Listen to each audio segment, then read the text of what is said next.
नमस्कार शेतकरी मित्रांनो, चारा व्यवस्थापनाचा सीझन चालू झाला आहे. कोणाला चारा लागवडीसाठी चारा बियाण्याची आवश्यकता असेल तर या नंबरवर कॉल करू शकता. चारा लागवडीपासून तर कापणीपर्यंत आमच्याकडून पूर्ण मार्गदर्शन दिले जाईल. शेळी पालनातील चारांचा राजा दशरथ घास, डेअरी फार्मिंगसाठी लागणारे नेपियर व शेळी पालनातील अधिक माहितीसाठी किंवा येणाऱ्या अडचणींवर चर्चा करण्यासाठी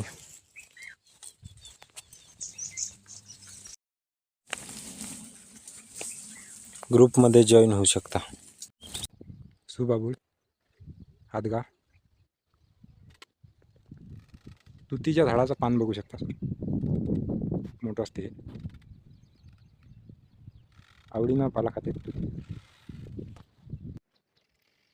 6 फुटाच्या अंतरावरून कट केल्यावर आपल्याला कंपाऊंडसाठी पण सुबाबूळचा उपयोग होते.